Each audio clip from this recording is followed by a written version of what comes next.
and other stakeholders in the extractive industry gathered in their large numbers, calling for inclusiveness, accountability, and transparency in addressing the prevalent issues of the extractive sector.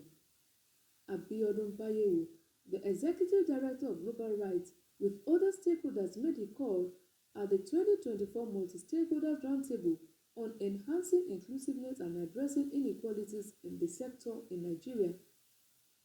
It was said that artisanal and small-scale mining has been practiced in Nigeria for centuries and is widespread across the country and the entire West African region, but there are no accurate or up-to-date information on the number of small-scale miners or the scale of their activities in Nigeria, as small-scale mining accounts for about 80% of solid minerals mining in Nigeria.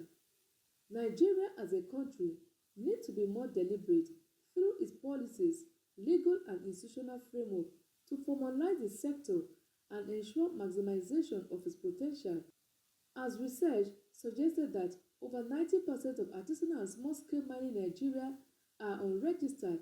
This brings about environmental degradation, pollution, health hazard, destruction of livelihood among host communities.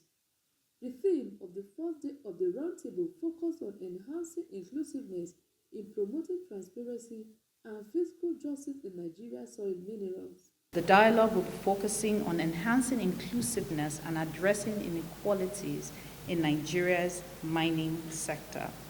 With more than 40 minerals in commercial quantities strewn across our country, paradoxically, as we all know, our extractive sector contributes less than 1% of our national GDP. More than 80% of the sector, in particular artisanal mining, is unregulated. We live with the environmental and socio-economic consequences of lax oversight, and worse still, our children will pay for them. While these minerals pave the path to economic greatness for countries to which they are illegally ferried, mining host communities inordinately bear the burden of the resource costs with seemingly little or no benefits from the wealth that is harnessed in their vicinity. And all across our countries, this story is told. Minerals and mining have therefore become one of the core economic focus of the current administration. Pathetic that most host communities are really have their livelihoods in jeopardy, especially in the solid minerals, oil, gas, and mining sector. And these are issues that we are advocating that has to change through policy action, through advocacy, and through multi-stakeholders approach.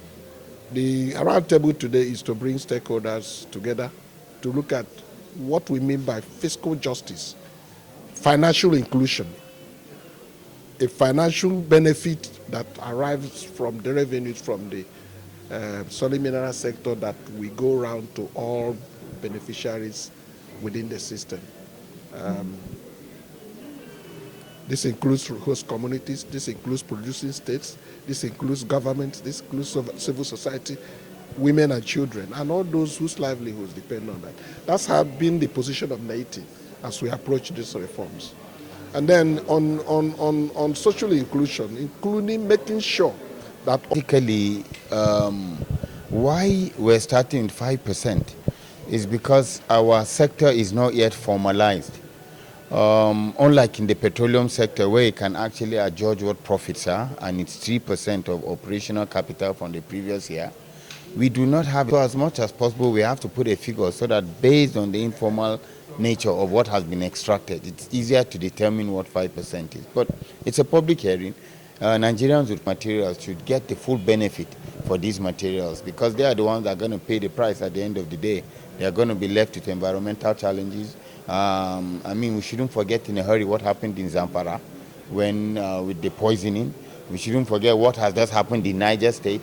As was said, there are 50 people are already dead, and there's no gain saying that. We know most of them would definitely be indigenous of the host community. So these are things we must take into cognizance. No amount of money is too much to be given to them. The sector has been neglected for a very long time, and because of these, people just plunge into the sector without knowing the rules, without regarding anything. In fact, the most abused area of the law is that one that concerns the communities. People obtain licenses from the federal government and just move into the communities, start working, start drilling, start dredging, and making money without actually addressing the issue of development of the communities.